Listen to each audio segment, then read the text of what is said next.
When it comes to startup budgeting, having a misalignment between what is in the financial budget and what the leadership team or your operational teams actually try to achieve, if that isn't aligned, it isn't just a small internal problem, it's actually a really big blocker for growth. So at Fast Growth Consulting, we work with startups every week who are trying to hit pretty ambitious goals. And sometimes, if we haven't spent too much time in there, the teams are really pulling at different directions. And potentially, the focus for finance has just been we want to cut costs, sales is trying to ramp up headcount, product is pushing for a new tool, the leadership team is frustrated that things aren't moving faster. And the issue sometimes can boil down to, there's lots of things that need to be looked at, but putting my finance CFO hat on, a budget that doesn't really reflect the strategic priorities for the business, or at worst, if there's no budget at all, this can be a real problem when you have that misalignment. So I want to walk through today what alignment looks like and what typically can go wrong and how to fix it. My name is Alysha Randall. I'm a fractional CFO for Fast Growth Consulting, and we work with startups and founders to prepare a business to be investor ready or to make sure that you get what you should from the finance function so that the finance team can help you maximize growth and minimize risk, rather than just keeping the lights on. So as I mentioned, I wanted to talk about all of the things that the leadership team and the founder need to do before a budget is put together.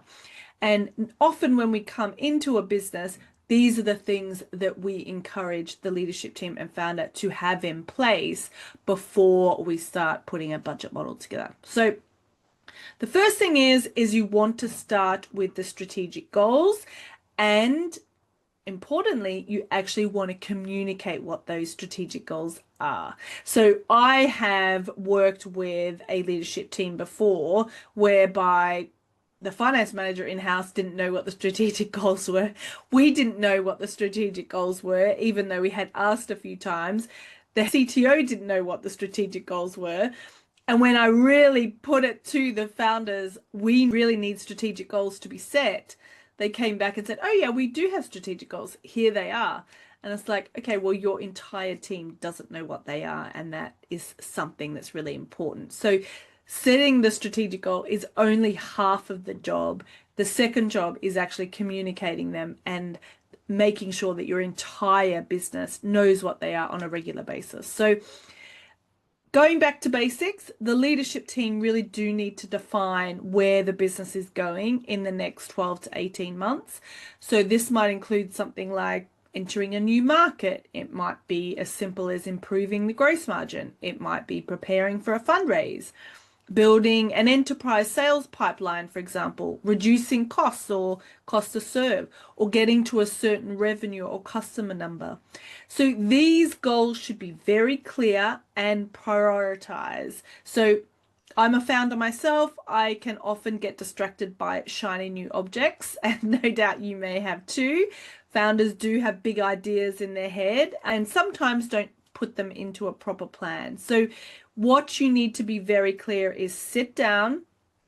What are your top 3 to 5 strategic goals for the next 12 to 18 months? Ideally, you don't want to deviate this. Sometimes you, of course, do, particularly at very early stage where you need to pivot quite quickly. But this then you need to make sure that your team really understands these priorities so that they can work towards them with you. I work with a founder who is very experienced. This is his second rodeo, and he has very clear 4 strategic goals that the entire business needs to achieve over the next 12 months. And every single all hands, those 4 goals are communicated, and everyone in the business is working towards those 4 goals. And it is a really slick machine. So the tip is write your top 3 to 5 strategic goals in plain English and make sure that every department head has them and understands them. Number two is translate strategy into operational goals. So this is where the department heads really step in. So once the strategic goals have been communicated, they now need to understand how they can make those strategic goals happen. So if the sales knows that the strategic goal is we want to break into enterprise accounts, then their operational goal might be I need to hire 2 enterprise sales reps and build a pipeline of £1 million, for example. Or with this same goal, product then might need to support this by reprioritizing features for enterprise clients. Marketing, for example, might need to shift focus from paid ads to targeted account-based marketing. So you can see that if you have this one specific strategic goal, how it can have a ripple effect on the rest of the business. And if your heads know what the strategic goals are, then they can put together their operational goals. Now, ideally, each team should define those operational goals that will contribute directly to this business strategy. And often this is where your leadership away days come in. So some businesses will go to a leadership away day or 2 days and have the strategic goals that they already know that their business wants to achieve. And the leadership team and operational heads then spend those, say, 1 to 3 days working out how they are going to achieve those strategic goals. And they come away from those away days with the operational goals. Sometimes you may have an away day where you're setting the strategy, the strategic goals for the next 12 months, and then afterwards, everyone needs to come back with their operational goals and work out how they're going to achieve that strategy. So you really need to do is ask your leadership team, how will your department help us hit these strategic goals? If you have seen or used an OKR framework before, that's quite useful, particularly if you're a larger business and you have quite a few department heads that need to really think about it and communicate with the rest of the business. But with most of our clients, for example, the team's quite small, so you don't necessarily have to have a really strict OKR framework. It can be a bit more fluid, but ideally the goal is the same.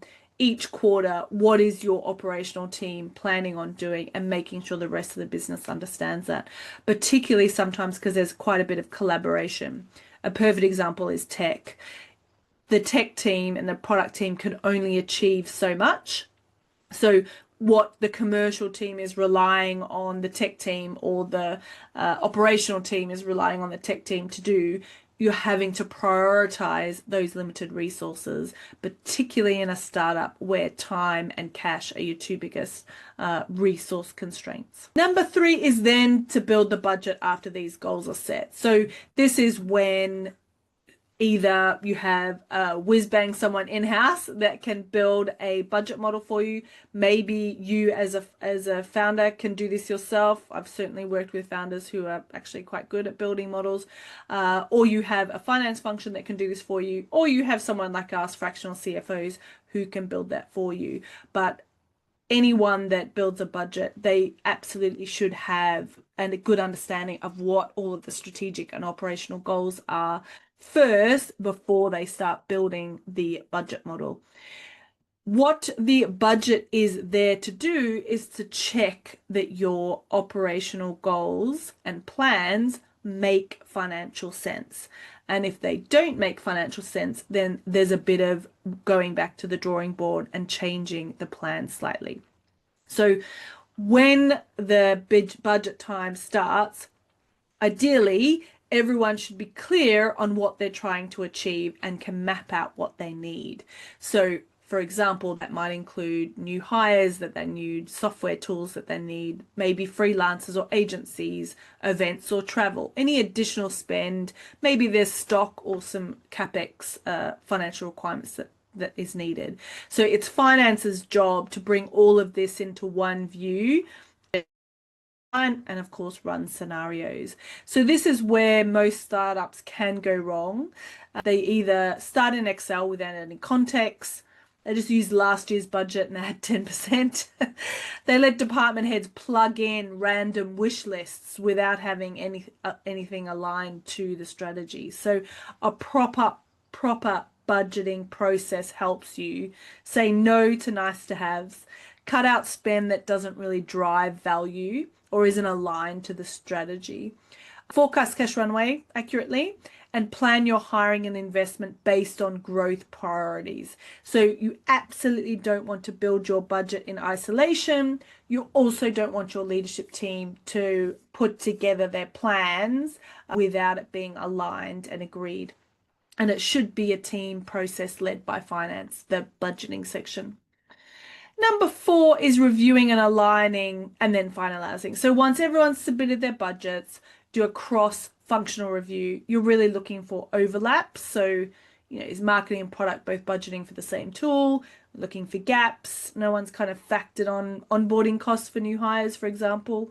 Or there may be some funny looking things, such, for example, you're planning on hiring 23 people in January and then no one for the rest of the year. That's obviously not what's going to happen. And then any conflict. So one team is planning a big launch, but there's no budget for support.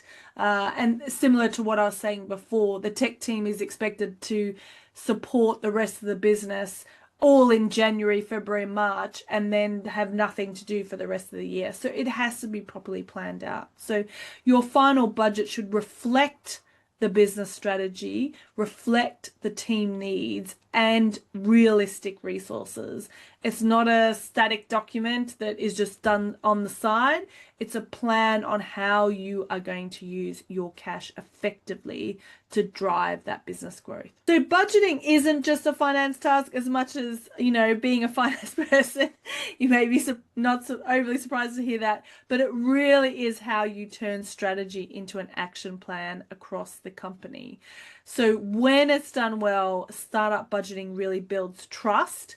You'll get buy-in from department heads. They will try to deliver the budget rather than say, oh, the budget doesn't reflect what we do. It improves your decision making and it puts a much stronger position for fundraising. It's something that investors will be impressed with if everything is aligned. When done badly, it really can slow everything down and kill momentum. So if your team's still budgeting in silos or skipping this process, it really is time to fix that. So if you want a finance function that's built for fast growth and future fundraise and not just compliance, then here's how we help.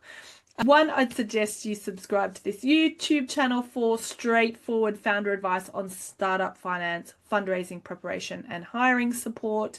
I would also recommend that you download one of our free tools. We have a hiring calculator, a fundraising checklist to see if you're investor ready, and this will give you a better understanding of what you need. And then also we have a financial foundations 3-month program that helps you get investor ready numbers, cash confidence, and a finance team you can trust. So you can check that out as well. We'll leave the links below for all of this. Thanks so much for watching, and I'll see you in the next video. Cheers.